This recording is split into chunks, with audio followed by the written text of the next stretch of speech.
I'm calling this like a 6-pack of Aaron's oddity questions, but these aren't Aaron's questions anymore.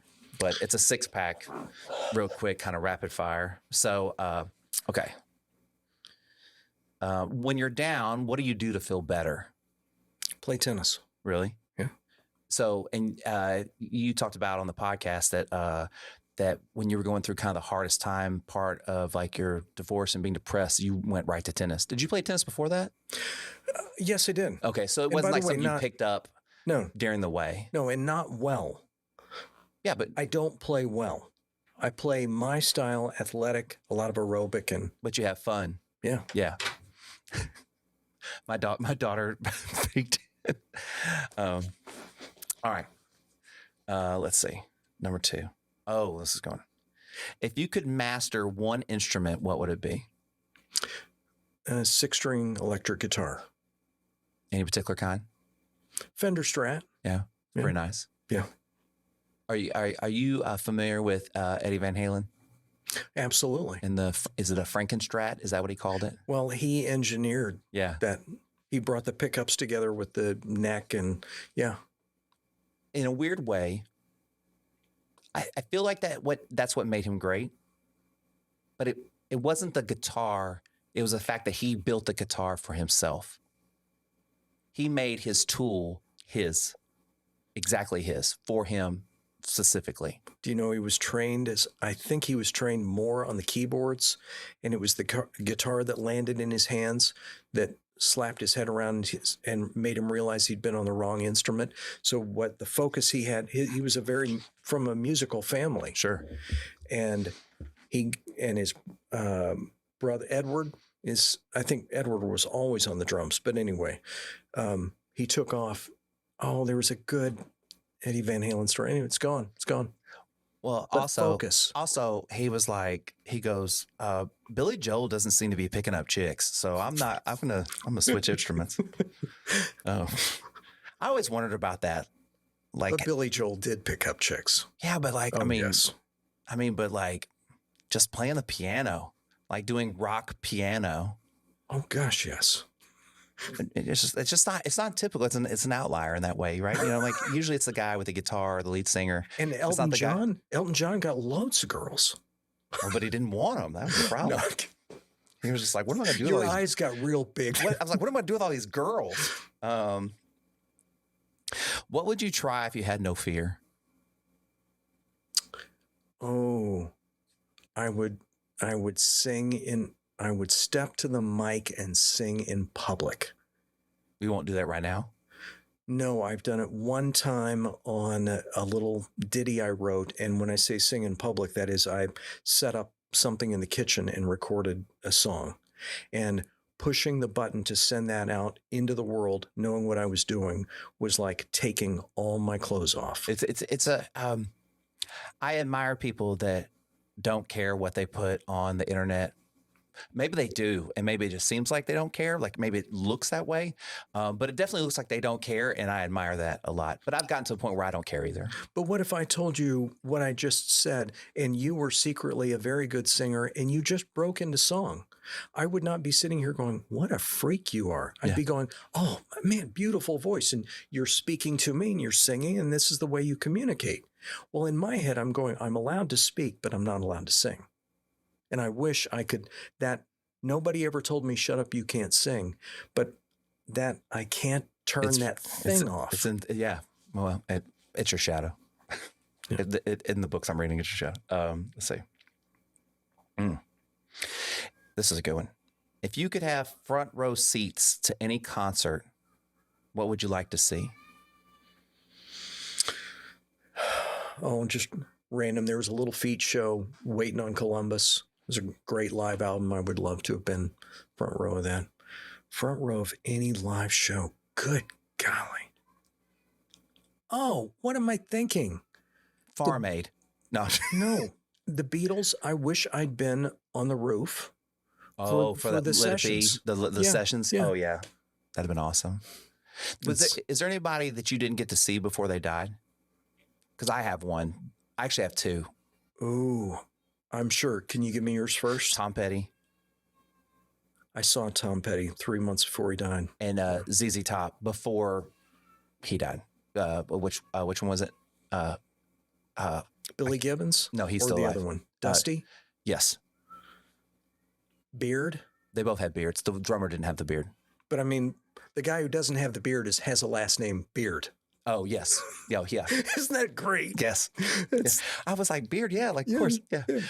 Yes, it was Dusty. Yeah, but those are my two regrets I didn't get to see. Okay, Dusty Springfield. I would love to have seen Dusty Springfield live.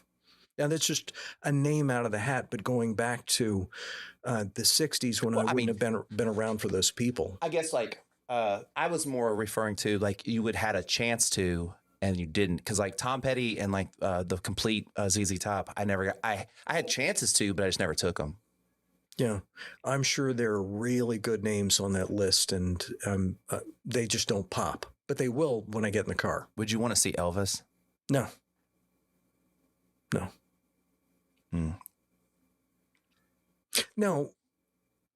I'm Elvis in his to prime. me, You wouldn't want to see Elvis in his prime?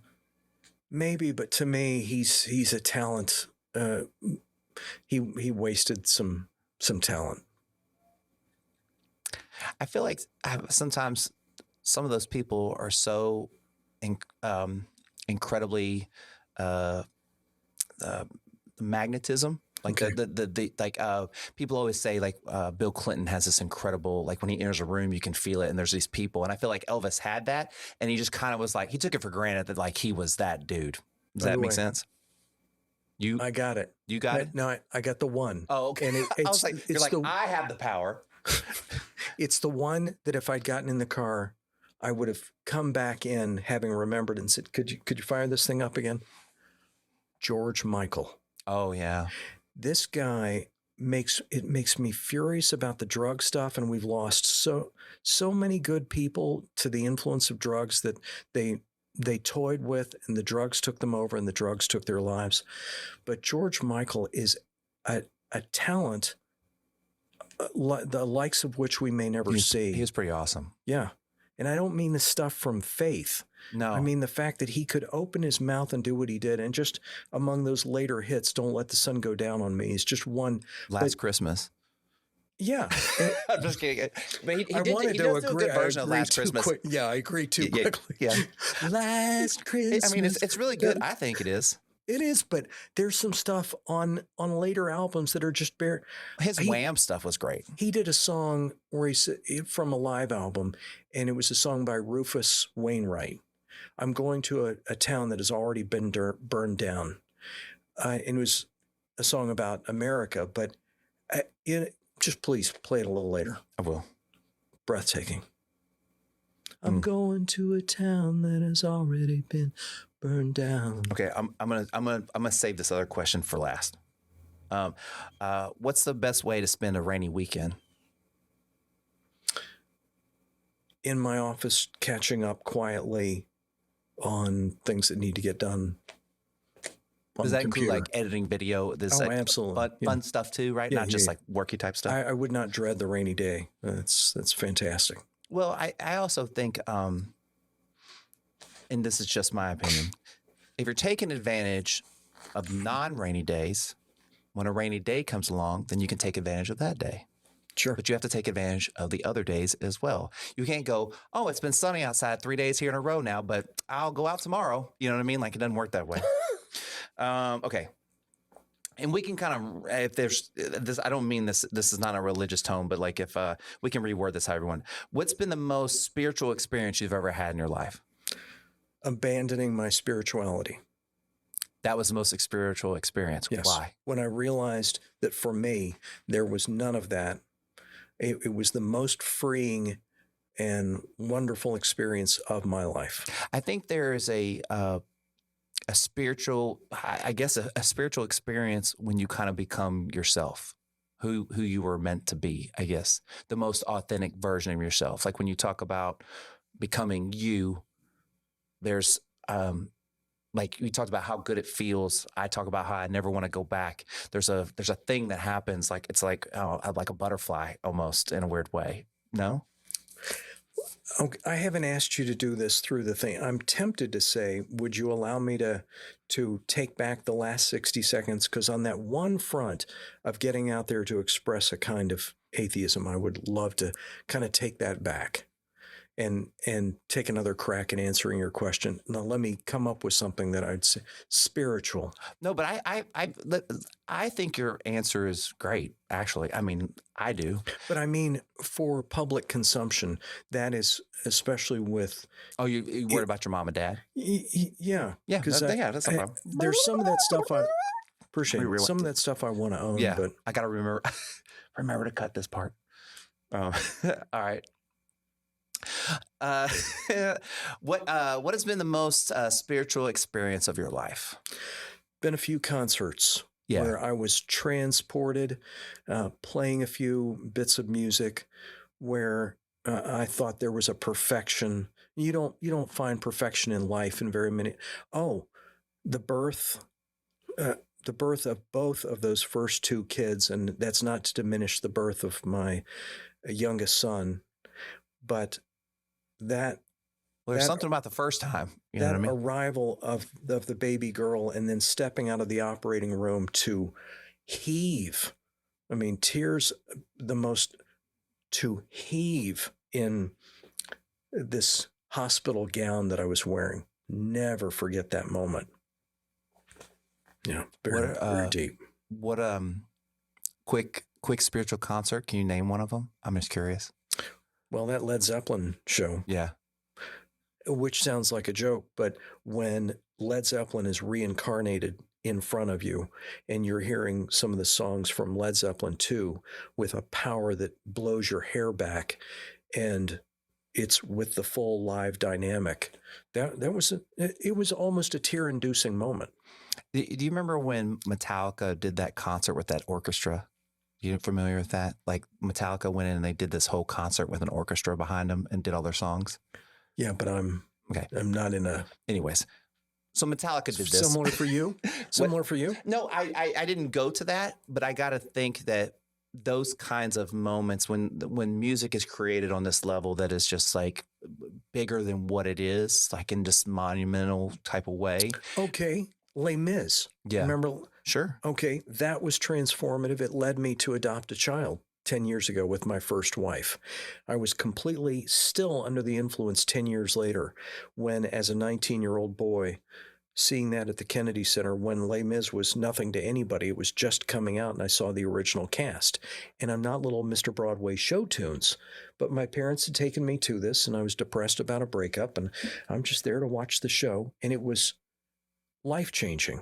And I came out of there stupefied and enough of the emotional carryover was there to say that when this opportunity to adopt was presented, it was one of the easiest decisions in my life. Absolutely, we're going to adopt because of that show. Were you, as you go into that concert, were you looking for something to move you, or did it just move you? No, unpredictable. Well, then you said like, hey, I was going through a breakup. I kind of didn't want to go. No. Blah, blah. And so I was wondering if if something just happened or you were searching for something. No. But I think that's really cool when you're not searching for anything and something hits you. I mean, those are the coolest moments, and that's the most, I would say the most effective moments too. When you're looking for something, whatever. Have you not had this happen with vacations? We have engineered the best trip ever, and it's pretty good. And then the other trip comes together at the last minute, and you find yourself on the beach, and it's with your loved one, and you're having a moment that you'll never get back, but you didn't pay something for it, and you didn't go to the most amazing beach. You just had that. It's when you can't predict it.